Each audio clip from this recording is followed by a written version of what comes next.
Thank you for what you do every single day. Do me a favor if you would. I want to make some parts interactive. Pull your cell phones out. Just real quick, I'm only going to give you 30 seconds. What I'm going to ask you to do in the next 30 seconds is I want you to scroll through your contacts. I want you to find somebody that you love and care about. Just a moment. Connected with in a long time. Could be a friend, could be a family member. I'm going to ask you to do it because we're going to come back to it in 48 minutes here. I want you to scroll through your contacts, find somebody you love and care about, and you've got 30 seconds to send them a quick text message, just simply showing them that you're thinking of them and that they matter. Please pause and do it. I'm going to ask you to do that for 30 seconds. Go.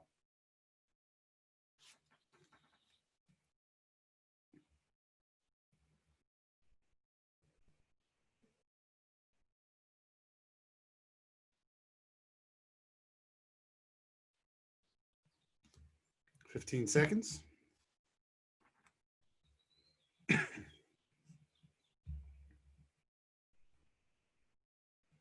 Okay, start to wrap it up. Doesn't have to be a dissertation here. You can finish it up here in the next few moments. Thanks for doing that. So let's talk about this idea around creating future-ready schools. Let me just take 2 or 3 minutes to give you a couple informational pieces, big picture. So Future-Ready Schools is actually a collaboration of over 60 national and regional organizations. One thing in spending all the years that I did in public schools as a teacher, as a middle school principal, as an elementary principal, over at district office, I think I was really blind to recognizing how just like school districts, nonprofits can be siloed amongst themselves as well. Our job is to collaborate. We collaborate all the time with AXA, with Q, with TCAL, with all different places, not to be competitive, but to truly be collaborative with that. For any superintendents on, we've had about 400 of the superintendents in California sign the Future Ready District Pledge. We are the first people overnight to recognize, like, we know signing a pledge in and of itself doesn't change anything. We recognize that. But it's a public stand to say, we believe in this work. We're going to work these things through. And I encourage you to check that out if you haven't. You can see across the board, again, some of just the informational pieces. We work with a lot of different states across the country, lots of rural, urban, suburban, all across the board, good demographic, just really a snapshot of our country related to that. The work that we do, like I shared earlier, is free because we raise a lot of money to do it. I despise talking the informational stuff because I can only do it for so long. So I'm only going to do it for that 2-minute glimpse, and I'll give you some more at the end because I want to have some conversations in this area around the Future Ready framework. One of the things that we really pride ourselves in related to Future Ready, one is being very practitioner driven and practitioner focused. We have an advisory group. We just rebooted that. That'll be public in the next probably week or two. That is all practitioner driven. So when we talk about district leadership, it's all made up of superintendents, curriculum directors, and so on. We talk about our instructional coaches strand. It's our TOSAs and groups like that. But the other piece that I'll relate to Future Ready is we're very grounded in evidence. We really, when you look at education as the whole, and I get to see a lot, I'm in probably, in the average year, not 2020, I'm in probably almost 100 school districts a year, working with leadership teams, speaking to staff, and so I get to see a lot. And I don't say that pridefully, I say that for context. But the reason I share that is we have so many things going on in education, and it's so easy to just hop on that next bandwagon, to jump out there and say, well, our neighbors are doing it over here, maybe we should go doing that too. What is it that really works? And I want to spend some time, the bulk of this morning, on some of these big bucket areas. They're not going to be surprises, but they're going to help us really focus, especially when we look at remote learning. What are the areas we have to keep in focus? When we take a look here, we're going to work through these called the Future Ready framework. On the outside of this framework, you'll notice collaborative leadership. It's not its own gear per se, because it impacts every one of the following. We'll start at 1 o'clock and we'll work through these in just a moment. The light blue one, curriculum, instruction, and assessment. It's the heart and soul of what we do. It's the teaching and learning side. Look at the dark blue one, personalized professional learning. We'll spend a few minutes on that. Look at the orange one. It's one that's all on our radar right now around budget and resources, sustainability. As governments continue to cut, how do we continue to do what we're trying to do? You're put in positions almost every year that you're asked to do like more and more with less and less, right? Take a look at the gray one, that's community partnerships. We'll have some fun with that for a few. Looking at the green one, that's data and privacy. I will tell you, and I'll share some resources with you, if we don't keep data and privacy with remote learning at the forefront, we're playing with fire, and we've got to be really, really, really in tune with that. I'll share some resources there as well. The red one, robust infrastructure. One of the things I know has been on your radar we'll talk about as well is the homework gap, kids without access, infrastructure outside of school as well. And that last gear, top left, being the use of space and the use of time. When we talk about learning spaces, 100% of our learning spaces shifted in the past couple of months, right? Classrooms became homes. but also the use of time. Don't tell me time's not on your radar right now as you think about schedules and how do we do this with social distancing for next year? What does this look like, right? All those different areas are so key for that, and really a framework for schools provisioning and planning. By the end of this, I'm going to turn over to you literally a few hundred resources that are all free that align with all of those different areas, and I'm going to give you that at the end to take away for your district. So let's talk about the outside piece, the foundation of it all, leadership and school culture. Let's talk about that for just a few minutes. So my question for you is, as we think about this past year, or we think about remote learning moving forward, what is it that you intentionally do to build the culture of your school or of your district? Because here's the thing, and having been in a lot of roles just like yours, principals or district level administrators, you've got so many things on your plate, and you go and you go and you go, and it's so easy to look back and it's been weeks or sometimes even months about culture building. And what have we done to be intentional about it? We're the first people to say, look, it's not just your responsibility. When I work with teachers, it's, what do they do to build the culture? What does that look like for them? It's not just your responsibility, but knowing that almost everybody on here, if not everybody's an administrator, a lot certainly does fall on your shoulders. Because every interaction that we have is either a culture builder or a culture killer. And I don't care if it's in a Zoom meeting or if it's face-to-face back in a school. Every interaction is really that culture builder or culture killer. You see, one of my best friends in the world who's also presenting, and if you can get to his session, don't miss it, is Joe Sanfilippo. Joe's an amazing, amazing superintendent out of Wisconsin. And the reason I share that is that about 4 years ago, Joe and I do a lot of conferences together. We do a lot of speaking together, a lot of work together. Joe and I were out to dinner, and he made this statement to me. He said, Tom, I really think culture in a school is built 30 seconds at a time. And here's what I can tell you. When he said it, I laughed. I'll be vulnerable. I'll be real. Part of the downside of Tom Murray is I can be sarcastic at times. I can be that guy, be like, why is it going to be better than what we already do? That can be me at times. And so when he said it, I honestly say I laughed, and I was like, Joe, come on, man, that sounds really great in a tweet, but like, come on, like, let's live in reality. Joe, you remember when we were both principals? Like, you mean 30-second interactions? Yeah. Joe, you remember when we were both teachers? Like, you mean 30-second interactions? Then as a really close friend would, he pushed back and he's like, and Tom, how many of your interactions in a given day are 30 seconds or less? And it started to hit me, and I started to put myself back into be a teacher.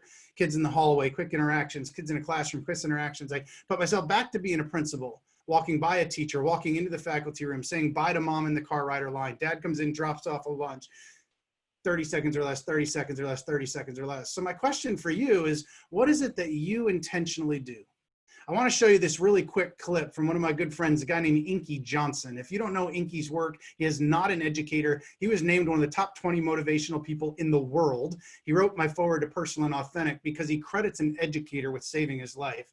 But I want you to process the story he's just about to tell for the next couple of minutes and think, for you in remote learning, what does this look like? For you coming back to school, what are those quick culture builders that we can do? It's hard enough when the kids are sitting next to us, but as we start in virtual settings, what does building culture look like for you? Take a moment, if you would, to watch this. As a kid that attended a conference with his father, and he loved the conference. He fell in love with it. They got home that night. He went to his father, and he said, man, Dad, I really enjoyed that. He said, man, I really want to do something to make a difference. And the dad said, what do you have in mind? He said, can you get me a job at the local grocery store? Dad said, what are you going to do at the local grocery store? He said, I want to bag groceries. Dad said, that should be easy. Dad went up, got him a job. Kid, 2 weeks in, loving it. Comes home one night, Dad, man, I really want to do something to make a deeper impact. The dad responds, yeah, man, just when you bag their groceries, just tell them have a good day. That's your word. His son said, no, I want to do something to make a deeper impact. Dad said, what do you have in mind? He said, I want to make note cards. And he said, I want to put the note cards in the bags as they come through the line. Can you help me make copies? Dad said, sure, I got your back. One day the manager comes into the store. He goes upstairs to the team members. He said, hey guys, why is everybody in aisle 8? He said, tell them we got 7, 6, and 5 open. They got on the intercom. They said, hey guys, we see everybody is in line 8, which was the kids' line. He said, we got 7, 6, and 5 open. Nobody moved. He said, go down to the floor and tell them.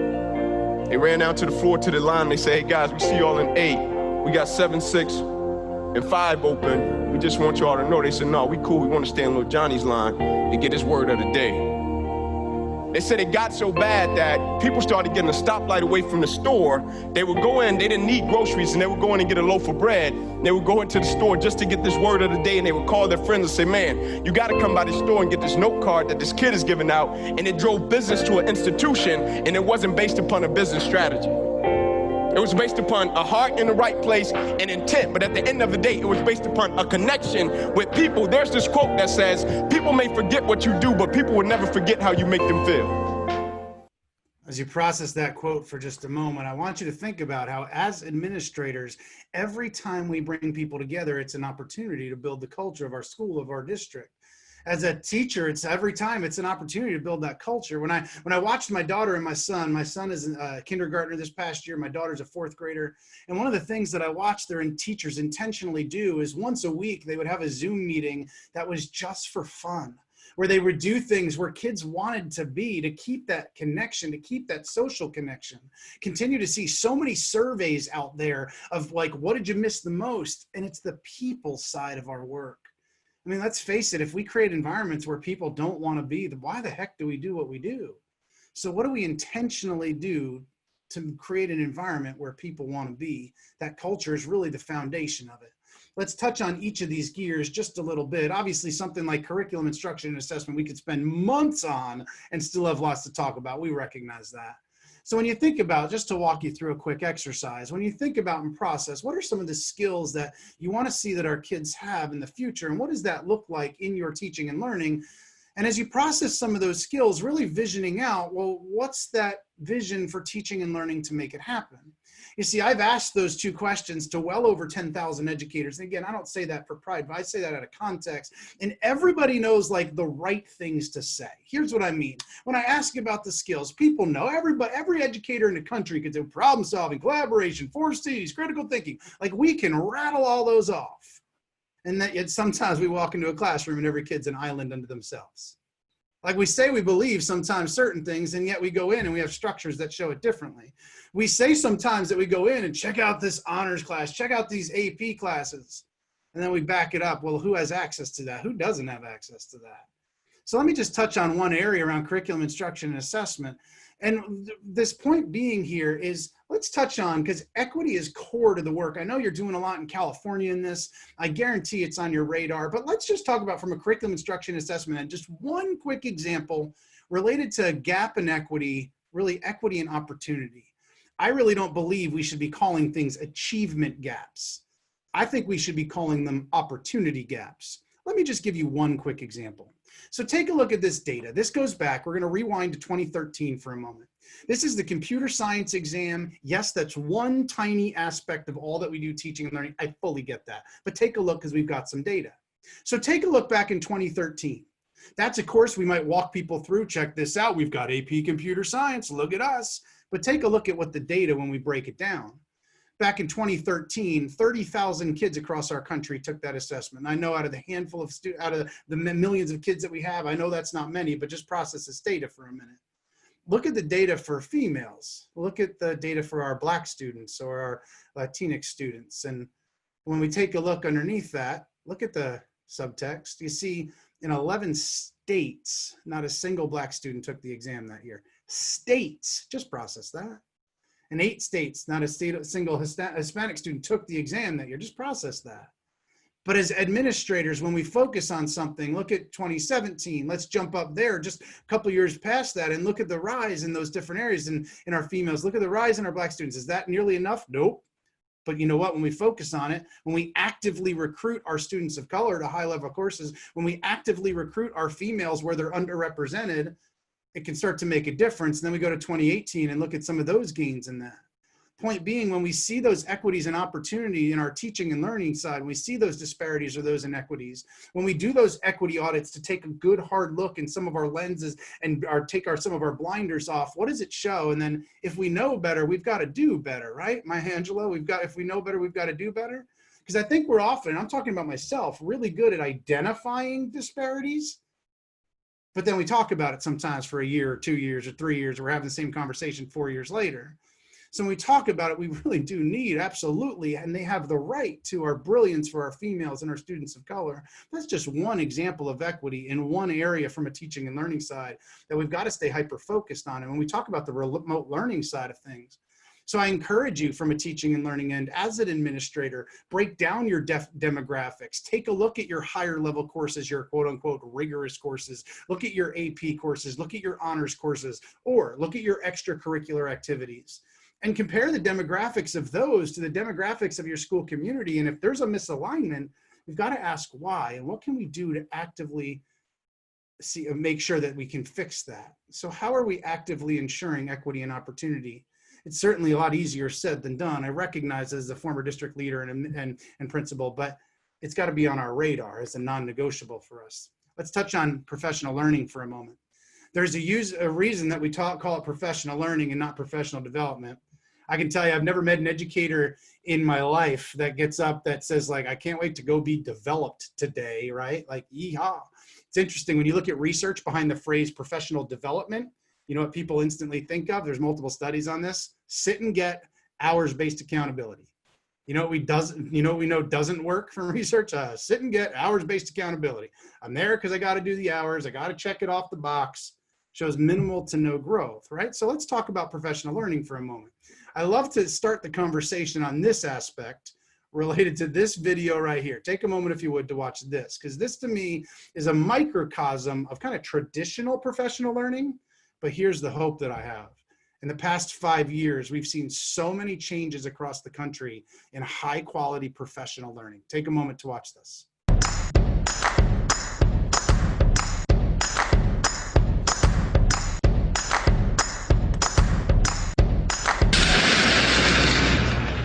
Whoa, that's not good. Oh, I don't need this. I'm already late. Somebody will come. Anybody out there? Do you have a phone? No. Sorry. Somebody! Hello?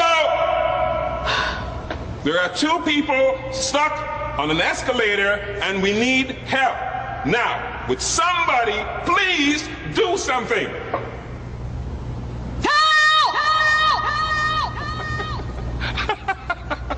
I don't believe this. You gotta be kidding me. I'm gonna cry. Well, there's not enough left to do. So let me ask you this question. Like, the answer was right in front of them, obviously, right? So let me ask you this. How long have we been talking in your district about differentiated learning? 25 years? How many times did Tom, as the principal or as the district level person, do the exact opposite? You know where that hit me really hard? I remember being an elementary principal, and I remember there I was, 60 straight minutes, faculty meeting on a Monday afternoon.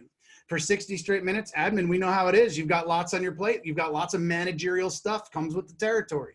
For 60 straight minutes, it was the Tom show. We got to do this. We got to do this. We got this coming up. Don't forget about this. We got our book study over here, doing over this. Don't forget about the afternoon. We got the PAL event over here. We know that world, right? 60 straight minutes. I stood and I lectured to my staff. Tuesday, I go to observe 3rd grade classroom. 50 minutes math lesson. For 50 straight minutes, it was pretty one-directional. The teacher told some good stories and used some humor and asked some good questions. It wasn't horrible, but it was really pretty one-directional.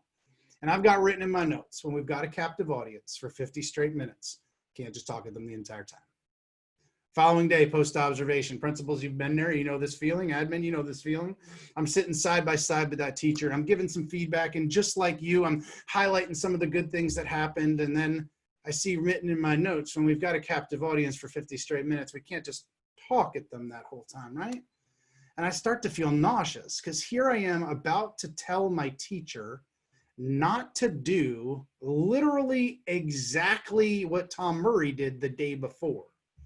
And I remember looking at her and saying, you know what, I'll change the name to protect the innocent. Sarah, you know what, Sarah, one of the pieces of feedback that I was going to give is when we've got this captive audience, we can't just talk at them the vast majority of the time because I want to talk about engagement, interaction. But Sarah, I can't end that sentence and say it's exactly also what I did on Monday. How do we both get better at that? Because when we talk about professional learning as admin, my question for you too is like, how do you model this? I wrote my first book because I really believe it. When we're measuring that seat time, we're measuring the wrong end of the learner. Yeah, it'll come to you. Because here's the thing, like there's no connection between hours and learning. Like there's none at all. You know this. You can go attend a 2-day event, and the thing that changes your mindset the most is a conversation with a colleague in the hallway that wasn't even part of the session that gives you an understanding of something that you can see differently now. And then that's what you use moving forward. It's kind of like attendance for our students. Attendance tells us one thing. It tells us nothing about learning. It tells us one thing, where a person is at a given point in life. That's it. It shows that they're there. You don't believe me? Like, take that student that shows up every day and sleeps every day. Do you mark them present? Yep, check. Really doesn't tell you anything in that regard. So how do we shift that program? If we could dive in and spend all day on this, on what this can look like. But it starts with you, and it starts with modeling. So how do you run faculty meetings? How do you run in-service days? Are they a direct reflection for what you're looking for in the classroom? If not, it's a missed opportunity. And I just told you about a time where I reflected because I felt like I failed on that. And so every time we bring those people together, it's an opportunity to model what we're looking for, right? Because when we talk about future-ready professional learning, how do we make things personal? I'm not talking about just sticking the person behind the device all day. Maybe in Zoom, that's our only option in a pandemic. I don't know. But how do you leverage some of the non-traditional forms? Ask our teachers. I've asked many, many teachers two simple questions. Number one, what's the best professional learning you've ever experienced and why? And number two, what's the worst professional learning? Don't throw anybody under the bus. It's never to make anybody look bad, but why? And I don't care if it's superintendents or teachers or even support staff, the answers are all the same. The best is engaging, it's interactive, it's a great presenter, there's some humor, there's some takeaways that I can use tomorrow. It's very practical, it's relevant for what I do. The worst, and doesn't matter who the audience is, it's just because I had to be there. It was just about hours. The person was monotone. It was just death by PowerPoint. It was on and on and on and on. It doesn't matter who the group is. So I want you to process and think about what's the last thing that you ran? And where on that continuum would we fit that? And so how are we shifting to a more personal approach to professional learning? And listen, gang, I work with 42, including California. I work with 42 of the 50 state departments pretty closely, and I fully get the hours requirement. I fully get those hour requirement that states often put us into, but let's not kid ourselves because that doesn't equate to learning. If you had a teacher that did 500 hours of professional learning this summer and nothing shifted in the classroom, like, would we celebrate that? Something to consider, right? Let's talk about this for just a moment. Budget and resources. Administrators, this is something that's always on your radar. It's the sustainability of stuff. We've got a bunch of tools that can support you with that. Because of time, I'm going to jump over these pieces. But got a bunch of tools, total cost of ownership, and some things that can support you with that as well. But that sustainability is key. The one comment that I'll make around that, and again, any of these areas we could spend days on, when we get that one-time funding, I worked on out of DC, I worked on some of the CARES money and some of those pieces to try and remove some of the red tape to support you all, to give you the flexibility that you need. And in working in some of those pieces, I'm always hesitant with that one-time funding. And yes, we need it. And yes, we're underfunded.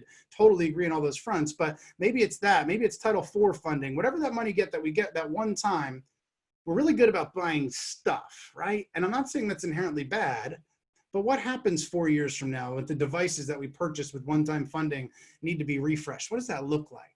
And keeping that focus on sustainability, lots of things to support you in that. Let's talk about communication for a little bit and community collaboration. One of the things that I've seen a lot during remote learning around the country is the great connections to businesses, to places of worship, to other community connections, but also the way districts are highlighting the amazing things that are happening. So how do you collaborate with your community? How do you brand your school? How do you share out those great things? Let me show you a quick point here to prove a point to you. One of the ways I like to have this conversation is through some misheard song lyrics. Here's why I share this, just a minute. I'm going to share 5 commonly misheard songs, just pieces of it, that people totally sing wrong, and you'll see what they actually sing versus the words. You know why I'm sharing this? Because in education, when we talk about communication, when we talk about sharing with our community, we are really good at buzzword bingo. We are really good at just sharing out, giving one way of sharing things, and sometimes they have no idea what we're talking about. And that is not being demeaning to anybody at all. I don't mean it like that. But we use so many phrases and words that sometimes the average community member really doesn't know what we're talking about. Let me prove that point. Watch some misheard song lyrics. Hopefully you get a laugh out of this, and and some songs you might know. Check this out.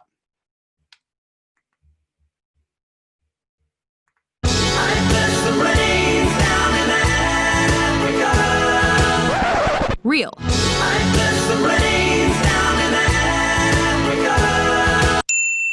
That's me in the corner. That's me in the spotlight. Real. That's me in the corner. That's me in the spotlight. Well, the bad mood on the ride. Real. Well, the bad mood on the ride. Never be your. So you get my point on that. But how do we connect and collaborate with our community? What's that look like for you, especially during remote learning? Created this image when I was tech director back in the day. Can't wait to go home and check the school district webpage. You guys know who said that, by the way?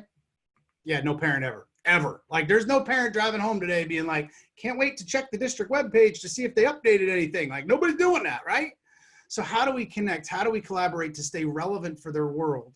I'm going to share a couple tools with you just that districts are leveraging, like for instance this, or for instance that, or for instance that, for instance this. When I look at those 4 tools, you know why I share Twitter and Facebook and Instagram and YouTube?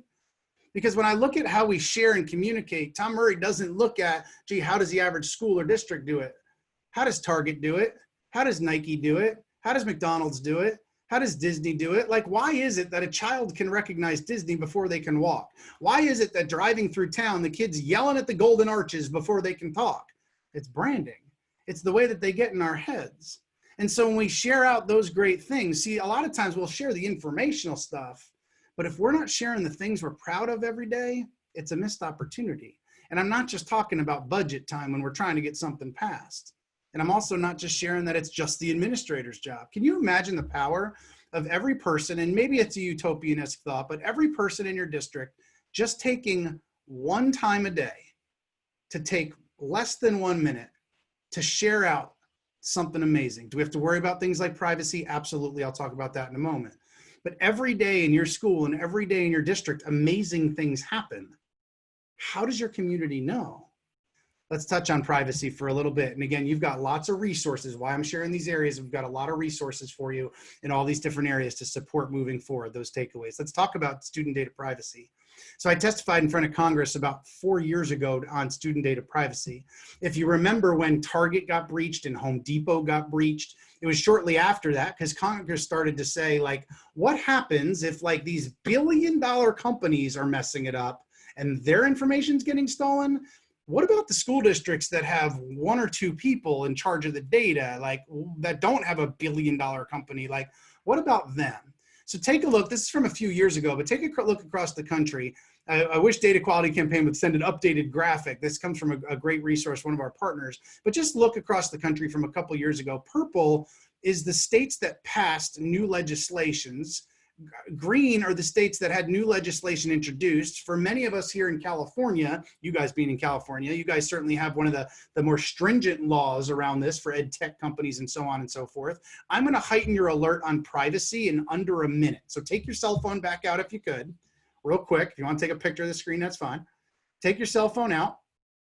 What I want you to do is I want you to go through the steps. So if you've got an Apple device, I want you to go through the steps on the left. If you've got an Android device, I want you to go through the steps on the right.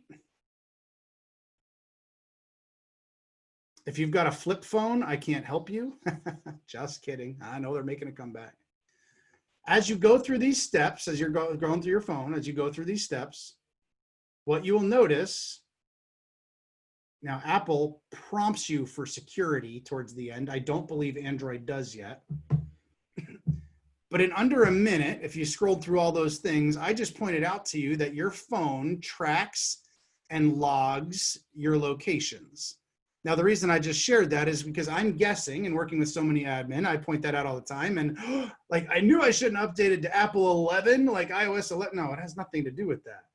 You ever check in on Facebook? Like, you ever check in at a sporting event, like back when we used to be able to leave our house? You ever check, like those kinds of things is why we're able to do that. You ever use like Waze while you're driving or Google Maps while you're driving? So I highlighted that the very first time I pulled that up. It gave me a map to my house. So you want me to heighten your alert on privacy? I've got probably 15 to 20,000 pictures of my babies on this phone. And in under a minute, if it was open and not locked, if in under a minute, somebody could see a map to my house and pictures of my children, yeah, that heightens my alert as dad. You know why I heighten your alert on that is just one quick example? Because I think remote learning, if we're not careful, is going to explode. And listen, I'm a fan of remote learning. I led a virtual school for 3 years in my public school where I was in the district that I was in. But if we're not careful with remote learning aspects of things and tools we're using and those kinds of things, we've got to be uber careful related to that, because the more we go digital, the more that can go wrong. And I don't mean that to sound pessimistic. We mess up one thing one time, we can totally shatter trust in our community. And privacy is really about trust. So when we think about these pieces, when's the last time you talked about, and I don't ask that assuming you haven't, please no. When's the last time you talked to your team about student data privacy? When's the last time you talked as a district or an admin team about it? And maybe it's recent, which is awesome.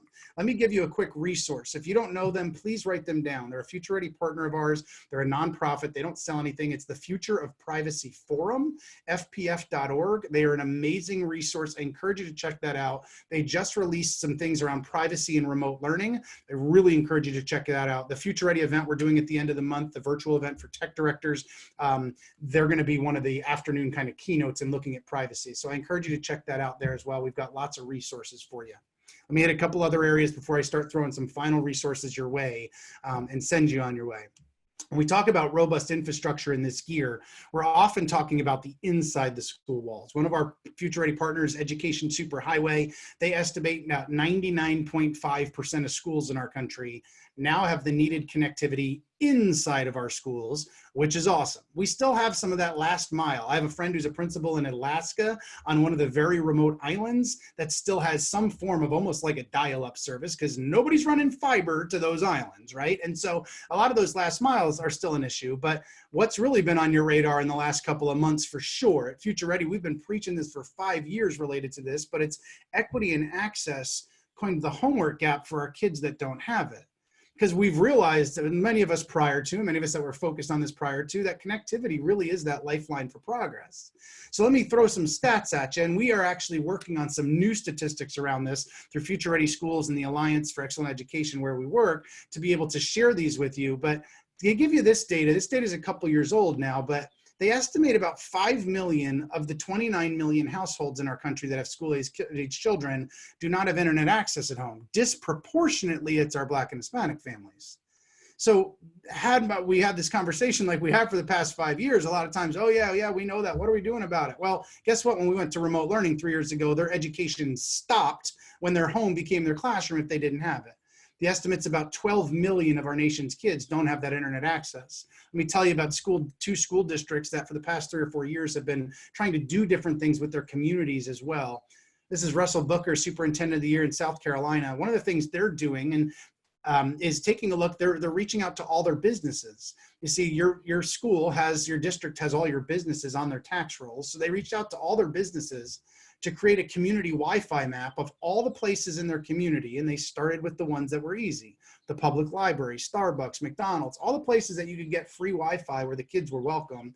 And they created a map that then they show kids at school. Now, does that help the first grader that doesn't have connectivity, that can't drive? No, it doesn't. But it's a way to show our middle schoolers or our high schoolers, or if they can walk, here's all the places that you are welcome to go work if you need to. This is Kent School District in Washington. One of the things they're doing is they're creating Wi-Fi kiosks, and they're putting them in places, it's part of their STAR program as they call it, and they're putting them in places like laundromats, or they're putting them in places like federally funded housing or churches or synagogues to be able to show here's places you can connect to if you need to throughout our community, these hotspots that we're creating throughout our community. And when you take a look at some of these community examples, what they're also saying to parents is, Mom or Dad, if you're trying to apply for a job and you want to use our district device on one of the district hotspots there, you're welcome to do it, which also shows what then to parents. Now, neither one of those are full all-encompassing solutions, but let me give you one more resource. Please, if you don't know this, write this one down. This is everyoneon.org. If you're not familiar with them, they've been partners with ours for 5 years. Their sole mission is to get families connected. So if you go to everyoneon.org and you type in your zip code, they will show you all the low-cost options in your area. Now, it might only be one. I know some of you are probably coming from real rural districts where there's only one provider, but that's one great resource for you to support. They'll also show some refurbished equipment. They'll also show things that might be partnering with your public libraries. It's a great, great resource to support parents. I know when I was a tech director, we started to ask the question. I asked that question, this was 10 years ago, like who has access at home and who doesn't? And what I wasn't thinking at all from a remote learning end, I can tell you, when we think now, asking the questions, do you have internet access at home, really doesn't give you a whole lot of information, because a lot of times, you know what they were talking about? That's not what I wanted to know. The other thing, when we think about it from a remote learning end, what did we learn in the past couple of months? Just because I have a device and connectivity at home, well, what if I have 3 siblings that all have to be connected? Do I have the connectivity to have 3 or 4 video streams going at the same time? That's a very different conversation than, do we have internet access at home? I encourage you to check out that resource if you haven't. They're an amazing, amazing resource. Great organization there as well. Let me touch on this. I know we've got about 10 minutes left. Last gear here is around the use of space and the use of time. And a lot of times when we look nationally, working with thousands of districts, this is often the area that districts really kind of wrestle with the most when they're thinking about spaces. They're thinking about learning in spaces and how do we redesign and what does that look like? We don't have a whole lot of money to do that. And then the use of time. How do we use time differently? Time's kind of the one constant we have, right? But how do we use time differently? But what's fascinating in the past 3 months, both of those have changed completely, have they not? When we talk about remote learning. Because when we talk about learning spaces to start, let me just give you some examples here, some of the research related to this. And I wrote a lot about it in Personal and Authentic in my last book, and Learning Transformed, the one about that, because a lot of times when we talk about learning space design, it's more of a mindset issue than it is a money issue. Yeah, you heard me correctly. Here's what I mean about that. There's so many facets of things that we can do without costing a penny.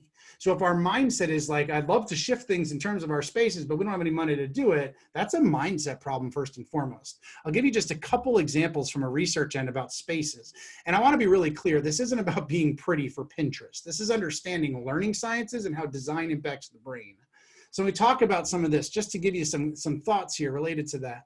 One of the areas they talk about in research is around naturalness and how the more like nature we can make things, the more your body responds to it. It's also around things like daylight and temperature and those things. So they'll just give you an everyday example.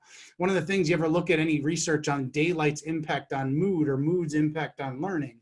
What do we often do in our classrooms? We clutter up I'm talking about my own classroom. We often clutter up our windows, or we bring our shades down. One piece of, when we take one piece of evidence related to this, you know what it's talking about? Like, get the shades up, get as much daylight into classrooms as you can. But the flip side is, well, if it becomes a glare, then it's a negative side. Let me give you just one other area, just as an example of this. Isn't always about spending money by any means. I remember, think back to one of my first grade teachers, an amazing, amazing teacher. But I'd walk into that classroom and I'm like bobbing and weaving around all the poof balls around the ceiling. You see, one of the areas of research around learning space redesign relates to overstimulation. And we think about overstimulation. You've been in those classrooms. You know what I'm talking about. Like, every square inch of space has something on it. Now, for you all, like, maybe that works. Maybe you're okay with that.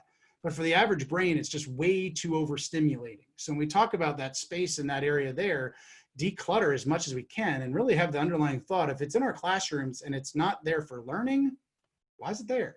And really process that. We could go on and spend a lot of time about that, but I want to reiterate, we talk about this gear. It's not about being cutesy and pretty for Instagram and Pinterest. It's really understanding how design impacts learning in the brain and talking about that. So do your spaces and your pedagogy match? When we were talking curriculum instruction and assessment, and I referenced that, if we're talking about problem solving and collaboration and we go into a traditional space and every kid's an island unto themselves all day, like, do our spaces and our pedagogy match? Do what we say we're shooting for teaching and learning and the space match?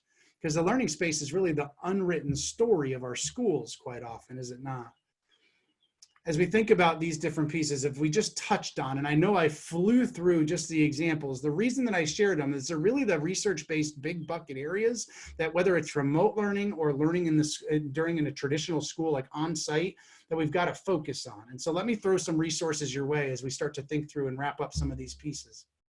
Related back to Future Ready, we have 5 strands that we try and support. We fully recognize that there's far more strands that we could do. It's really just a funding end, like I said, from a nonprofit end, because we don't charge anything, because we don't make any money in that regard. The more we can raise, the more we can do. So we focus on district leaders. President Obama actually kicked it off at the White House for us 5 years ago. And when we take a look at these examples, district leadership and superintendents have always been that focus to start. But then we've launched instructional coaches, technology leaders, which is more your CIOs, tech directors, principals, as well as librarians. And just recently, we also did and launched a couple months ago, the school board strand as well.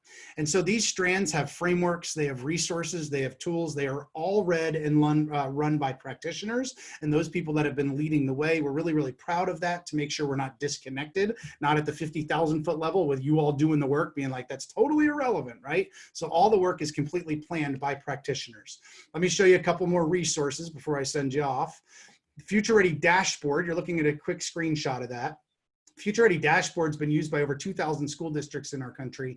It's actually the one resource recommended by the U.S. Department of Education for Title IV funding. That's a non-U.S. Ed resource, because in this resource, you can vision, you can plan, you get a gap analysis based on assessment results, and it's all totally free, and districts own their data. It's called the Futurity Dashboard. There's no catch with that. You own it. We don't ever sell it or market to it in those cases. When we look back at the framework we've been talking about today, I'll give you a link towards the end that really points to so many of these different resources from all of our partners. So if you're doing work in student data privacy for remote learning, check out the resources on the dashboard for that, because they point to a lot of tools that can help you. Nothing there for sale at all.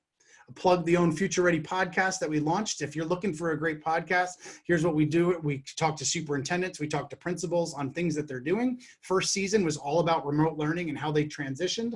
We recorded the second season for this summer, where we talked to superintendents and principals about preparing for next school year and what it's going to look like and how do we social distance and what are their plans and what are their thoughts. Really encourage you to check that out. They're 15 to 20 minutes in length. They're short and sweet, and you can hear from amazing, amazing leaders. One, if you know Jerry Almendarez, he's the superintendent in Santa Ana. Jerry's a good friend of mine. He was on one related to that and thinking forward, but also recognizing you're not alone in this work and we've got to work together on it. Do me a quick favor, if you would, as I wrap up here in the last few minutes, put your cell phone back out. About 45 minutes ago, I asked you to send a text message to somebody you love and care about. If that person texted you back, just give your phone just a quick wave in the window and take a look. You don't have to show your text message, just give a quick wave and look through some of those. Here's my point. 45 minutes ago, we paused our day for 30 seconds just to pause to show somebody that they mattered. Who's that person on your staff that you know struggled in the last couple of weeks of the school year? Principals, that a quick text message or a quick phone call or a quick email or a quick handwritten note of encouragement can make all the difference in the world. Who's that person, that student, that family, that whoever it might be, that you can pause by the end of today to take a few seconds just to show them that they matter, because we are truly in this work together. I'll wrap up with these pieces. The work that you do is insanely hard, and I recognize that, and I know those sleepless nights, and I know that those feelings, and we've got so much uncertainty coming up. There's so much uncertainty. You're trying to make decisions, and I know your governor's putting out information in California, ours in Pennsylvania, putting out information, but you're making so many decisions based on unknowns. In education, we always talk about like begin with the end in mind, but we have no idea what the end is going to look like, and we're trying to make decisions, and we're trying to make schedules and trying to provide busing and all those pieces. Things are not going to go your way in the next couple of months. There's going to be decisions you make that you're getting the hate mail from parents, or something's not right with teachers, or the union's reaching out saying you messed this up. How are you going to fail forward in that work? Let me show you just a few more, this last clip, just a few minutes here. Here's a quick clip of Nick Foles. This is right after winning the Super Bowl. I want to show you his mindset, because so much of your work as leaders is really about mindset, especially in the moments where things don't go our way. Last clip that I'll show, take a moment if you could to watch. You've had a unique journey here. What would you like people to kind of take from your journey the last few years and kind of be inspired by? I think the big thing is don't be afraid to fail. In our society today, you know, Instagram, Twitter, it's a highlight reel. You know, it's all the good things. And then when you look at it, you know, you think like, wow, when you have a rough day or your life's not as good as that, like, you know, you're failing. You know, failure is a part of life. That's a part of building character and growing. Like, without failure, who would you be? I wouldn't be up here if I hadn't fallen thousands of times, made mistakes. We all are human. We all have weaknesses. And I think throughout this, just being able to share that and be transparent. I know when I listen to people speak and they share their weaknesses, I'm listening because I can resonate. So I'm not perfect. I'm not Superman. We might be in the NFL and we might have just won the Super Bowl, but hey, we still have daily struggles. I still have daily struggles. So but that's where my faith comes in. That's where my family comes in. And, you know, I think when you look at a struggle in your life, just know that, you know, that's just an opportunity for your character to grow. That statement right there. The next couple of months, we've got really difficult decisions to make. We need to recognize we're going to make decisions that aren't going to go our way. Really believe educators, it's like we're almost wired to be perfectionists. And it's because you care so much. And don't ever stop that. But in the next couple of months, give yourself enough grace when things don't go your way to fail forward in that work. Because together we can absolutely do this. The resource that I want to share is, I think I had it on there. At the bottom there, futureready.org/connect. I encourage you to write that down. It'll just basically ask you like who you are, why do you want this? And it'll then send you off to lots of tools, lots of resources that you can then use to support your learning, your growth moving forward for your district. I do want to thank and wrap up here. I do want to thank one last time our sponsors for the day. So thank you for them. Thank you for doing that. Roland, I will turn it back over to you, but I will just simply say thank you for all you do for kids. I appreciate the past 50 minutes and your investment in time. Please check out the resources. That's why I highlighted so much, because there's so much for you to take a look at and share. So with that, Roland, I'll turn it back over to you, but thanks for your time this morning.